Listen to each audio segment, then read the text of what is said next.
Bienvenidos, bienvenidas compañeros y compañeras a este nuevo programa de Rezo por Vos.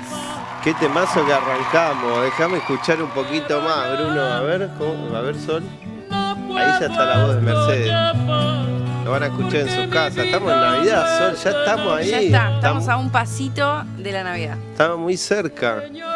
Una Navidad muy especial, hay un pesebre ahí, porque ya desde el 8 que venimos metiendo pesebre. ¿Te llevaste uno que le encantó a tu...? Le encantó a mi ahijada, ahí tengo al padre para comprobarlo, que él juega todos los días con su pesebre, Qué está muy lindo. contenta. Y más allá de la alegría que trae la Navidad, sobre todo hay un sentimiento de esperanza, ¿no? Que creo que es muy necesario en este tiempo. Creo que es la esperanza que necesita nuestro pueblo y sobre todo esa esperanza que se organiza. Francisco nos hablaba de organizar la esperanza. Y hoy, en el día de su cumpleaños, también vamos a mostrar un montón de grupos que se organizan y que organizan esa esperanza navideña para los más pobres. Sí, te vimos ahí con Nati Saracho, diputada nacional, que es parte del Movimiento de Trabajadores Excluidos, que todos los años el MT viene haciendo este encuentro, ya a partir del mediodía del 24, en la puerta del Congreso Nacional. Sí, nosotros como APL este año decidimos sumarnos, aportar a esa movida solidaria espectacular que se hace en la Plaza de los Dos Congresos para la gente en situación de calle y también para la gente que está sola del barrio, que se quiere acercar a compartir la mesa Yo tengo un navideña. amigo que no es del barrio y me dijo que va a ir, un hombre que vive en una camioneta. Espectacular. En Parque Chacabuco, me dijo, me encantó, voy a ir. Así que... Pero sabés que no es la única, Lucas, no es la única convocatoria no es la organizada. única convocatoria. En muchos espacios de nuestro país se concentra y se organiza también esa esperanza para los excluidos, para los más pobres, siguiendo con el legado de nuestro Papa Francisco, y creo que tenemos un par de... Sí, acá lo tengo al gran San Cayetano, que en Liniers tiene su santuario, el santuario tan querido por los trabajadores, por el sindicalismo que históricamente ha confluido, porque también en Liniers, en la calle Cusco al 150, va a haber una Navidad organizada con los más pobres. Así que ahí está abierta la convocatoria para todos los que quieran acercarse. Bueno, ahí estamos viendo la cena navideña. Ahí dice que se puede acercar a la Secretaría del Santuario de Liniers, de ahí de Cusco 150. Exactamente. Así que tanto en el centro, en el Congreso, con las organizaciones más militantes, sociales, políticas, pero también, y gremiales, pero también en el Santuario de Liniers, esta gran convocatoria con los más excluidos, con los que están solos, para pasar una Navidad más hermanada, más fraterna, ¿no? Un Total. compartir. Qué lindo ver el pesebre acá. El Sol es el único programa de streaming que tiene esto, que tiene un pesebre en el corazón del programa. Y que también representa este pesebre y esto que estamos diciendo. Y hoy vuelvo a mencionar a Francisco porque es su cumpleaños y porque hay que mencionarlo hasta el cansancio. No solo mencionarlo. Además, vino una persona que va a desarrollar todo el programa, que le vamos a pedir que intervenga ahora cuando ponemos los videitos divertidos de los cumpleaños de Francisco, porque este es el primero del cielo. Y queremos justamente en este día algo muy especial, que fue el primer embajador de Néstor Kirchner, presidente, en el Vaticano, que es el compañero Carlos Kuster, que vino a los estudios. Gracias, Carlos. Y ya nos metemos, Sol, con los videitos del cumpleaños de Francisco, porque son los últimos tres son geniales. Espectaculares. Hoy veía un resumen y es espectacular. Hay una diversidad de cosas que hizo Francisco por su cumpleaños siendo papa que me parece fantástico. Así que vamos. Y si Carlos quiere ir opinando, Carlos Kuster, bienvenido. Estos son los obispos de Austria. El de rojo, que está de rojo, es un cardenal, Christoph Bonjour, y le cantan ahí en la sala de audiencia del Vaticano. La cara que tiene de incomodidad, de que no entiende nada, ¿no? ¿Qué está pasando? Dice. Que en general son muy formales, serios, claro, todo muy protocolar. 86 años, este es el cumpleaños de los 86. Hoy tendría 89, hoy cumpliría 89 años. Vamos a otro de los videitos. Hay uno donde está con los nenes. Este es genial. Escucha, ahí con el dedo sacá de ahí, le dice a los pibes. Con el dedo saca de ahí la crema, no, espectacular. En español. Eso es el aula Pablo VI del Vaticano. Y él diciendo a los chicos, saquen de la crema. Bueno, circo. Un poco de diversión del Papa Francisco. Hoy desde su primer cumpleaños del cielo. Celebrar il Natale così. Bueno, acá más en italiano contando por qué es su cumpleaños, ¿no? Anche che soffrono e preghiamo per loro tutti insieme. Ahí con los chicos, los sigue saludando. Bueno, es un pequeño homenaje de Francisco del Cielo. El último fue él en un vuelo y una de las periodistas vaticanistas que le acerca también una torta. Así que ahí nuestro homenaje alegre. Y aprovechando que Carlos se vino desde Quilmes, que tuvo el esfuerzo, la amabilidad de hacer este recorrido, ya a sus pasados 80, más de 6 hijos, pero siendo el primer embajador, el primer enviado de Néstor Kirchner al Vaticano. Carlos, contanos a los que no conocen esa historia, brevemente, ¿cómo fue? ¿Cómo es que vos, siendo un dirigente sindical muy ligado a los trabajadores, terminás de Vaticano y siendo el primer embajador de Néstor Kirchner allí en Roma? Sí, realmente en su momento también para mí fue una sorpresa, porque yo había visto muy poco a Néstor. Una vez en la fiesta de los mineros en Río Turbio, creo que él era intendente de Río Gallego, me parece, que nos encontramos, cambiamos 2 palabras, después yo no lo había visto mucho. Y todo nació porque Eduardo Valdés, un gran compañero y amigo, que era jefe de gabinete del canciller de la época, Rafael Bielsa, otra gran persona, un día me dijo, vos tenés el perfil para ser embajador. Yo, se imaginan, digo, bueno, qué chiste, es un chiste sobre todo. Y entonces me dice, no, mirá, yo creo que vale la pena. Y bueno, cuestión que después me llamó Alberto Fernández, que era jefe de gabinete, me dijo, mira, el presidente tiene muy buenas referencias y vamos a tratar de que esto camine. Supongo que Víctor de Llenaro había hablado con Néstor también, habían tenido una cena juntos, y así medio lo que empezó casi como una broma, terminó siendo la designación. Cuando yo lo veo a Néstor en el despacho de Alberto en ese momento, él vino al despacho de Alberto, yo le dije, mire, presidente, puede tener problemas porque esa embajada es muy importante en términos diplomáticos, culturales, también religiosos, políticos, y generalmente en la Cancillería se usa para distinguir a embajadores que están un poco en fin de carrera. Y me preguntó, pero bueno, vos tenés experiencia. Yo hacía 8 años que era miembro del Consejo Pontificio de Justicia y Paz. Así que conocía a Juan Pablo II, relativamente lo conocía porque durante esos años nos veíamos 2 o 3 veces por año en las reuniones de Justicia y Paz, que él solía venir. Se hacían en la sede de la Academia de Ciencias. Y me dice, ¿y vos cuántos países conocés? Y yo, la verdad, como fui secretario general de la Confederación Mundial del Trabajo, que tenía filiales en 112 países, yo conocía más de 90. Nunca llegué, a los 7 años que estuve secretario general, pude llegar a conocer a todos los países.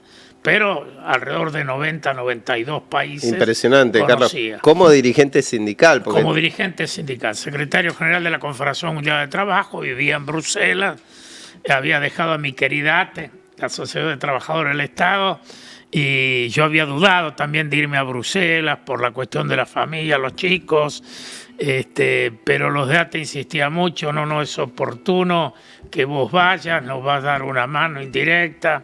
Así que bueno, con el asesoramiento de Víctor de Llenaro, se encaminaron las cosas. Además, Carlos, tenías un vínculo fuerte con el que en ese momento había sido dirigente sindical, que era Lula da Silva, después presidente de Brasil. Vos lo conociste, sí, lo conocí en su bastante, lucha sindical, mucho. ¿no? Lo conocí también de sindicalista a sindicalista, cuando él encabezó las huelgas de San Bernardo, que fue el inicio de la movilización por la democracia. Y entonces Néstor me dice, bueno, mira, si conoces tantos países y con los idiomas, le digo, mira, yo más o menos hablo francés, muy poquito de inglés, algo de italiano.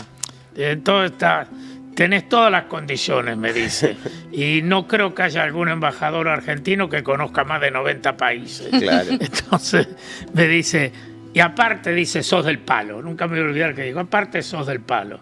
Porque ya, verdad, había candidatos, importantes candidatos a esa embajada. Y en ese momento, para hacer un poco de memoria, Sol, y aquellos que están viendo el programa, había una persona muy importante en los años 90, Cacho Caselli, Esteban Caselli, que quería justamente esa embajada. Tenía mucha influencia con lo que había sido la gestión durante el Juan Pablo II, hoy santo. Y bueno, pero vos llegás ya con la fuerza, sobre todo de Benedicto, ¿no, Carlos? No, yo llego con Juan Pablo II todavía. Pero su tramo final, ¿no? Y yo llegué principio de 2004, él murió en abril de 2005, un año. Un año, sí. Un año estuvimos. Yo las cartas credenciales se las presento a Juan Pablo, que ya estaba muy deteriorado, ¿viste? Sí. Yo hacía un esfuerzo para hablarle, estaba muy... Ahí tenemos alguna foto, Carlos, mirá, vos mucho más joven. No, ahí todavía está bien, porque eso es unos años antes. Sí. Hay otras fotos, supongo, que yo le estoy tomando la mano porque le costaba hablar, entonces yo estoy haciendo, bueno, Santo Padre, no se haga problema. Yo le recordé, bueno, lo que Argentina le debía al Vaticano, sobre todo el ahorro del arbitraje sobre el Bigle, que impidió la guerra, que Juan Pablo tuvo esa lucidez que en plena época de Adviento, días antes de la Navidad, mandara al cardenal Samuré que hablara con los dos presidentes. Bueno, eso fue ya casi cuando las tropas argentinas estaban a punto de entrar a territorio chileno. Así que bueno, yo le agradecí eso. Él sabía que yo venía del mundo sindical, que era bastante amigo de Les Wałęsa. Él también hablaba de su experiencia como trabajador. Él trabajó muchos años en la fábrica de soda Solvay, que es una gran multinacional. Y bueno, que tenía un vínculo, yo diría, no diría estrecho, pero muy amistoso con Juan Pablo. Pero lástima, él ya estaba al fin de su mandato y bueno, después cuando viene el cónclave, cuando muere, se lo contaba hace un ratito, cuando muere Juan Pablo II, yo creí que era la hora de que un candidato latinoamericano, que por ahí no era Bergoglio el que aparentaba tener, pero un cardenal, Rodríguez Maradiaga, que en esa época era arzobispo de Tegucigalpa y fue presidente del CELA, era uno de los candidatos. Bergoglio no figuraba como candidato, pero ahí pasó que el gran candidato de los sectores más progres era el cardenal Martini, que fue arzobispo de Milán, un gran cardenal. Y Martini, cuando vio que se juntaban votos, pidió que no le eligieran, él ya no estaba bien de salud, y que en vez de votarlo a él, lo votaran a Bergoglio. Lo cual, el cónclave secreto, a mí el cardenal Bergoglio me había dejado los tickets de él, me dijo, apenas se resuelva, reservame el regreso para Argentina. Y bueno, como yo tenía el ticket, terminó el cónclave y vino a vernos, y yo había tenido una infidencia de una persona, bueno, no importa mucho, pero Bergoglio había conseguido casi 40 votos. Estaba a 7 o 8 votos de la minoría de bloqueo, que se llama, que es decir, ya no puede ser electo el candidato mayoritario porque los que se oponen tenían más de la tercera parte de los votos. Y él renuncia.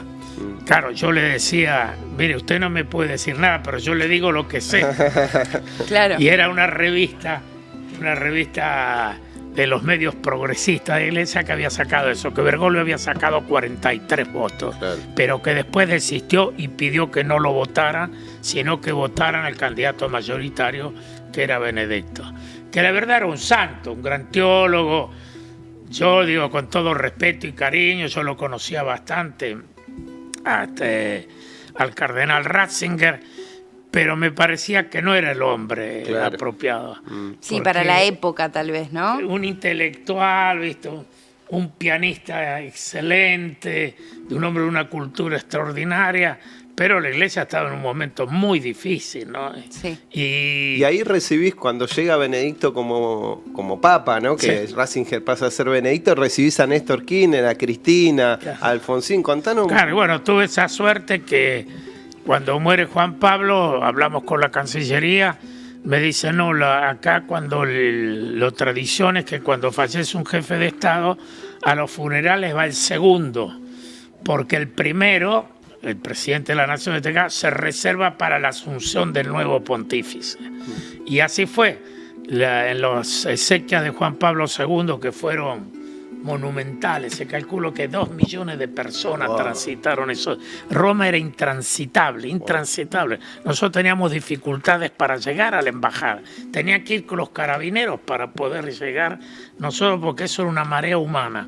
Pero bueno, a las exequias van el vicepresidente de la República en esa época, que era era Daniel Scioli, el canciller, que era Bielsa, el secretario de culto, y yo los acompañaba, por supuesto, y cuando asume Benedicto va el presidente Kirchner, acompañada por la senadora Cristina Kirchner, por Raúl Alfonsín, un gesto de Kirchner, lo lleva como en tercer lugar, él, su esposa, y después además el canciller, y había una serie de ministros, gobernadores. Pero bueno, recibirlo a Néstor fue toda una proeza, organizar un programa para ellos en esos días. Cristina quería ver las catacumbas, para mejor el lunes siguiente de la Asunción era feriado en Roma, ellos fueron un viernes y volvían un lunes a la noche. Pero bueno, conseguimos, creo que además de estar en la primera fila en la Asunción de Benedicto, tuvieron muchas posibilidades de contacto. Un pequeño detalle, el presidente de Italia, cuando llega, Néstor había llegado antes con Cristina, cuando llega va a saludar lo primero que nada a Kirchner, un gesto de un gran presidente italiano. Así que sí, tuvimos la oportunidad y ellos se quedaron fascinados, no conocían Roma, de visitar los museos vaticanos y después de poder ver las catacumbas.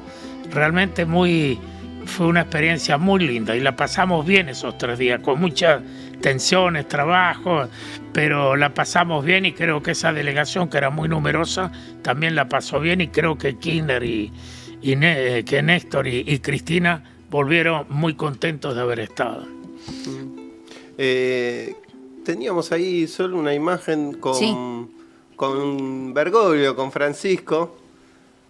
Se están matando de la risa, Carlos. Mal. ¿Quiénes son todos los que están ahí? Bueno, Francisco, el más conocido. Vos, Carlos, agarrándole la mano con mucha confianza. Contanos un poquito de esto. ¡Qué fotaza! Está Cachorro Godoy, que tiene el libro que se hizo sobre los 7 años que él estuvo preso en la U9 de La Plata. Wow. Entonces se lo damos a la mano.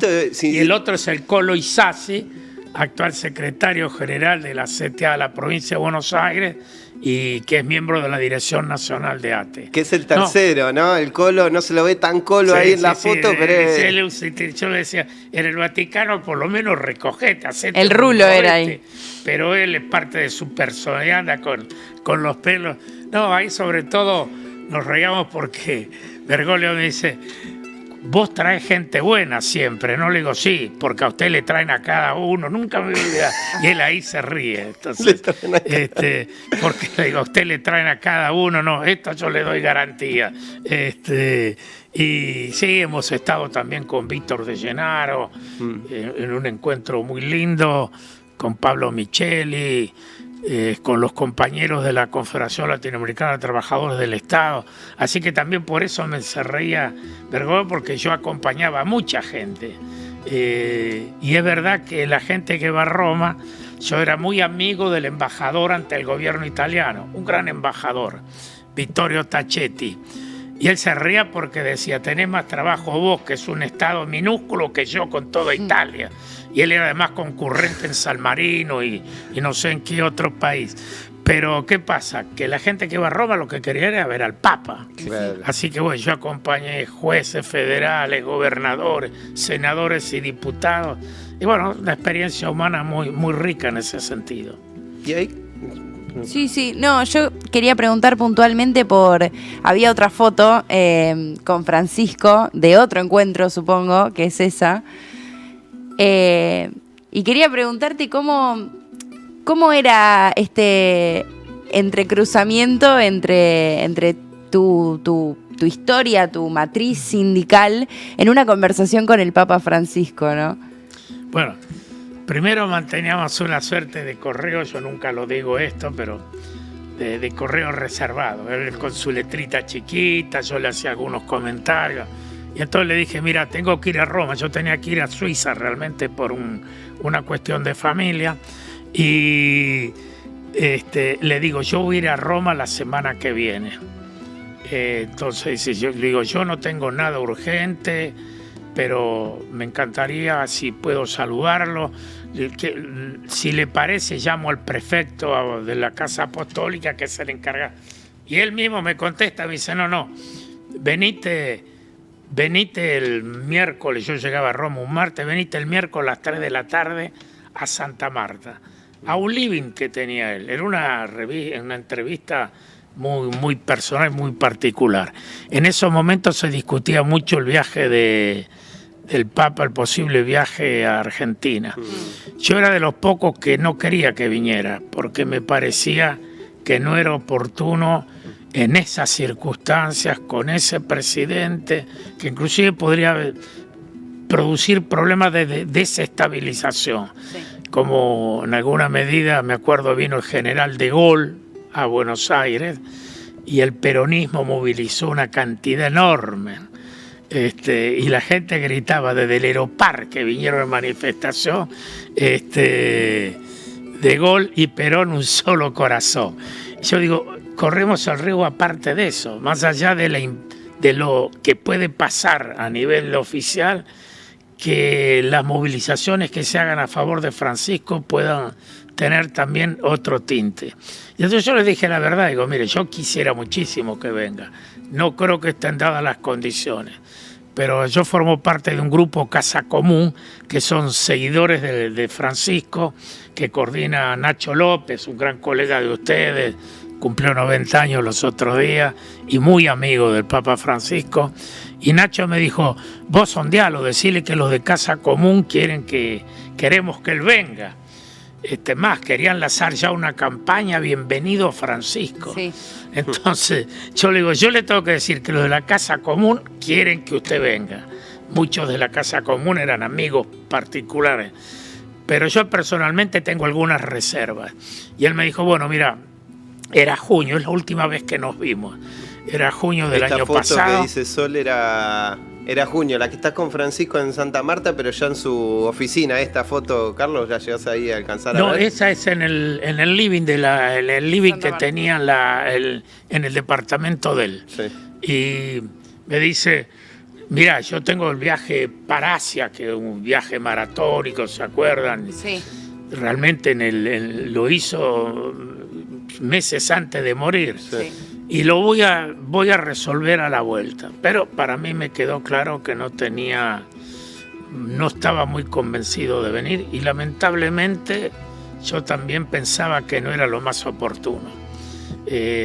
Lamento, porque creo que él le quedó como una deuda pendiente. Él quiso venir a la Argentina. Tal vez no pudo aprovechar otros momentos, y después ya las cosas a partir del 2023 se complicaron mucho. ¿Y pudieron conversar algo de la historia del movimiento obrero, de los trabajadores, de la realidad actual o de tu historia misma? Si pudiste compartirle algo. No, él seguía mucho acá, hacía reuniones con dirigentes sindicales, muchas de ellas discretas. Yo he estado en alguna reunión, inclusive con Víctor de Llenaro, entre otros, y realmente él seguía mucho el movimiento de los trabajadores. La vez que fuimos con Víctor, él dijo, sigan trabajando. No se olviden de las 3 T. Tierra, techo y trabajo. Sí. Y le digo, bueno, nosotros estamos en la CTA autónoma ahora, esperemos que se unifique, y una de las premisas de la CTA es que no solo afilia a sindicatos, sino que afilia a organizaciones territoriales e inclusive afiliaciones individuales, que es tal vez una de las diferencias más grandes con la estructura tradicional del sindicalismo argentino. Y él me decía, por eso él conocía eso. Cuando hubo una reunión en Cochabamba con el Papa que visitaba Bolivia, hubo una reunión con los movimientos populares e invitaron a la CTA especialmente porque la veían no solo como una central sindical que agrupa fundamentalmente sindical, sino como una central con una concepción de trabajadores más abierta. Trabajadores son todos los que están en la actividad, en la informalidad, los movimientos territoriales, los jubilados, todos son trabajadores. Unos tienen trabajo formal, otros tienen trabajo informal y algunos no tienen trabajo. Y entonces una central de trabajadores no es solamente sindical. Y eso él lo notaba mucho. Por eso nos dijo, no se olviden de las 3 T. Y creo que había un mensaje indirecto, que los sindicatos sean solidarios con los sectores que no tienen capacidad de organizarse sindicalmente. Creo que eso fue uno de los mensajes más claros y él conocía eso, y creo que valoraba esos esfuerzos de juntar las organizaciones sindicales y los movimientos territoriales, cosa que se está haciendo ahora, porque en las movilizaciones van las 3 centrales sindicales y la UTEP, que es una de las expresiones más importantes del movimiento territorial, no sindical. Sí. Entonces creo que eso era clave y él nos alentaba en esa línea. Y Carlos, ¿cómo estás viendo el peronismo, más si querés la política, con la fe? La fe, ya con Francisco que partió, ¿cómo estás viendo ese peronismo, al Movimiento Nacional Popular, y la fe o la fe con estos sectores que están hoy en la oposición, si querés, del gobierno? ¿Cómo lo estás? ¿Qué interpretás? ¿Qué ves? ¿Qué sentís en la militancia? ¿Qué escuchás? Bueno, primero, la fe es una cuestión, yo diría, espiritual, en gran medida personal, pero no solo es personal. La fe también tiene que ser una expresión colectiva, porque el mandato de Jesús es que todos somos hermanos. Entonces, no hay salvación individual sola. Sí. Uno tiene que tratar de hacerlo mejor, pero saber que la fe se comparte. Y lo otro que me parece importante, sobre todo yo miro a los católicos, que por ahí creen que este gobierno es una posibilidad. Dicho sea de paso, un paréntesis, esta mañana los cardenales de la Congregación de los Santos aprobaron, y ahora solo queda el decreto, la beatificación de Enrique Yo, un empresario modelo. Esto es curioso, que un dirigente sindical, yo soy testigo de la causa porque lo conocí, trabajé con Enrique, era el hombre del diálogo social, el que decía, la empresa tiene que ser rentable, pero no a costa del sueldo de los trabajadores. Wow. Él tiene escritos fabulosos, hay varios escritos de él. Tenía totalmente otra mentalidad. Y yo me pregunto de estos católicos que siguen votando al anarcocapitalismo. Entonces yo digo, pero ¿no ven una contradicción central entre lo que es la doctrina social de la Iglesia y el anarcocapitalismo, que es la negación absoluta de la doctrina social de la Iglesia? Alguien lo tenía que decir, Carlos. Alguien lo tenía que decir. Sí, no, pero yo creo que es una contradicción. Total. Porque la fe se encarna en hechos y en conductas, y tiene que haber cierta coherencia, porque eso de rezar en la iglesia y romper la cabeza al obrero afuera, no. Y creo que es un problema de coherencia. Y por eso son anti-Francisco también, porque Francisco fue la figura que sintetizó la coherencia del mensaje del evangelio, del cristianismo y de los hechos. Me parece que totalmente la palabra es coherencia, ¿no? Sí, yo creo que eso es lo más importante. La fe no es solo caminar hacia Luján, que es muy importante los que lo puedan hacer. La fe es ser coherente con los postulados, con las enseñanzas de esa fe que se encarna en la vida diaria, en los hechos. Entonces, creo que es uno de los problemas más serios que tenemos. Y, sin embargo, creo remarcar que el episcopado argentino, que en general y mayoritariamente está en la línea de Francisco, que tiene hoy un presidente excepcional como es Marcelo Colombo, el arzobispo de Mendoza, de paso que es de Quilmes, su origen es de Quilmes, fue uno de los colaboradores más cercanos de un gran obispo quilmeño, Jorge Nova, que fue un abogado de los derechos humanos, los derechos de los trabajadores, y el episcopado en general hoy sigue esa línea de Francisco. Entonces esperemos que los demás, los que se sienten parte de esa iglesia, sean coherentes con el legado de Francisco y con las propias enseñanzas del episcopado argentino.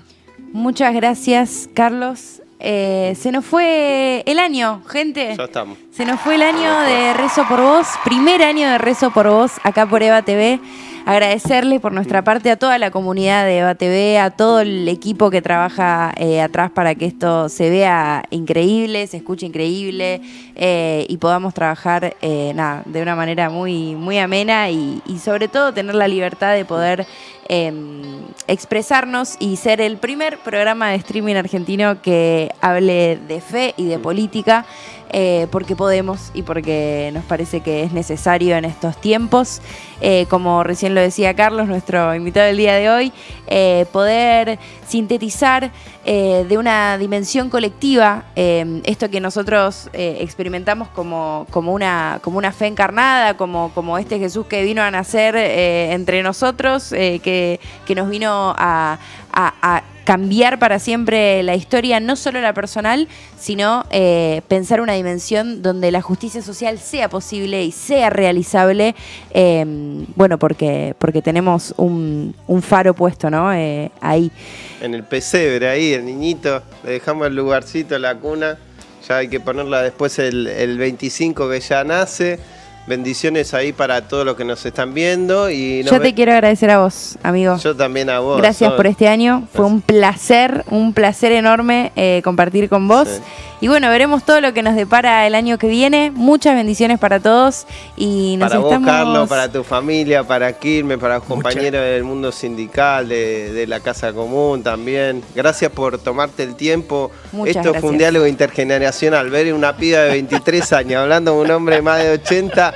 Esto es puro legado de Francisco en la práctica. Así que bueno, leamos a Francisco en el verano y nos encontramos el año que viene acá por Eva Justicia Social. Nos vemos.